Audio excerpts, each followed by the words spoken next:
Hey guys, what is going on? Eric or Aviator here once again, bringing you another episode from my paramotor training series. Now, this is a series in which I don't train you on how to fly a paramotor, but rather walk you through exactly how I was trained to fly paramotors and how you can do it too. So, to start things off, first off, we're back here at Pine Island, Florida, and there's a storm brewing, as you saw there. Now, what I'm going to walk you guys through here at 400 speed, or 400% or so, is me unboxing my Blackhawk paramotor and Momentum microlight wings, so you guys can kind of see what it takes to put them together and all the different pieces and parts. I think we assembled it in about 30 minutes. It's a pretty quick project, actually, which is pretty neat, and it's all put together with these really cool systems and really well designed. I don't know, I'm pretty excited about this because it was my first paramotor, or is my first paramotor, and it definitely is different than I expected as far as construction and whatnot. It will easily fit inside of like a golf bag, a big travel golf bag, so I can travel with it when I cross the country. So very cool stuff, and that's me in such shaky fast mode. Go fast, yay! Unbox this side. This one has the motor in it. I already pulled the harness and the wing out, etc. So you'll see all the different pieces and parts that come apart. So regardless, I want to talk a minute about what else is going on. So if you guys are watching this right now on Thursday, which is the day I usually post these videos, I am currently in Los Angeles, California. Now, I'm in LA for Iha's Cupquake's wedding. She's awesome. She's Marianne Red from Machinima, and I'm actually really excited to shoot their wedding. Plus, means I get to hang out with a lot of my Machinima friends and do some surfing. So if you guys are in the Southern California area and you want to hang out, don't hesitate to follow me on Twitter and let me know. I'll let you guys know when I'm doing meetups. I think probably on Saturday and Sunday. So regardless, that is my completed machine. As you can see right there, it is gloriously pretty. I love the anodized metal. That red, I just think is ridiculous looking. And this is basically the warm-up process. You'll see as I kind of get stood up in it for the first time, kind of getting used to the weight, getting everything measured out right, fit right, etc. And it's it's different. It's not that heavy. It's around 60 pounds, 65 pounds without fuel in it.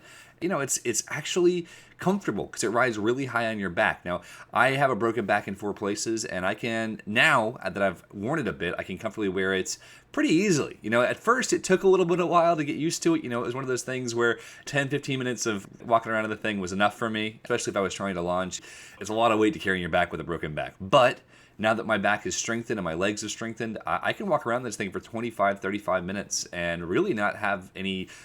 It's not so much pain as it is lack of strength, because after a while you just feel like you have a little bit of a lack of strength. So you saw Matt turn off the GoPro there, and I wanted to bring you guys back outside. This is the next day of kiting. Now, we did 5 days of kiting with the Pine Island training with planetppg.com, and as you'll see here, this is a little bit more expert level stuff. Now, I fail it there, but that was my first time trying to turn around. Now, what that basically means is pulling the wing up, getting it stable. That's all the lines. You can get an idea of how things look down there. But you get the wing stable, kind of smooth it out, and then you want to bring the wing all the way up above you and turn around. Now, what happens when you turn around is you're letting the tension off the lines. Now, this thing flies just like a regular kite. So you always want to have tension on those lines, the A-lines they call them, the lines at the front of the wing that allow you to have control. Now, the problem is once you release that control, oftentimes the kite either wants to go over your head or wants to fall back down into drag, pulling you across the ground. I've got a clip of that later. But here in a moment, you'll see what a little bit of time and training does. There we go. The wing is now forward-facing. I'm now underneath the wing flying it regularly instead of backwards, which is a very different feeling. And right there, you see a little collapse? It doesn't matter. It fills right back in. A little tiny collapse because I wasn't moving fast enough. And there I'm pulling the brakes. And what's really cool here is you'll see Paul is actually towing me. And I'm flying right now. I'm literally flying off the ground 5-10 feet. Paul's got a rope attached to my harness, and he's running backwards, and I'm running forwards. And I'm just flying around because it's, 10 miles an hour, 15 miles an hour of wind or so. And this is like my favorite thing to do, man. It was such a cool experience. You're like, yeah, I'm off the ground. Let's go. I don't know.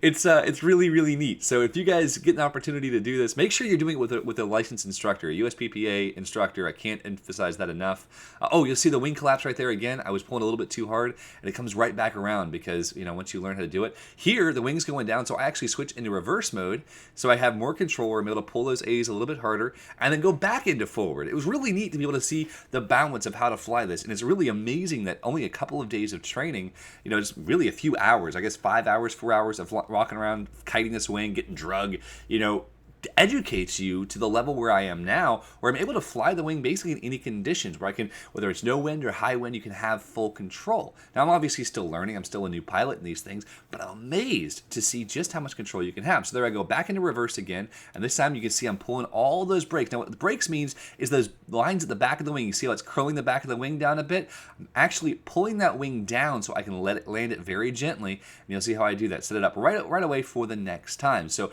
the brakes are really unique. That's how you steer, it's how you flare, and they help a lot. Now, right here is another student who's having a little bit of issue, and this is actually a really good example because this is something I did a lot. Now, here you see he lost his footing, and instead of trying to keep flying it and flare it out and land like he normally would, he actually let himself get drugged, but he kept flying the wing all the way to the ground. Now, what's really neat about that is he's actually able to set the wing right back up again and get things moving. Now, he was only drugged a few feet. It's not the end of the world, but it's really unique to learn that stuff and to learn that you always have to be flying the wing until it's in the bag. So, guys, if you watched this far, use the word pizza in a comment below. Thank you so much for being a part of this series and for enjoying it, etc. It really is an honor to be here with you.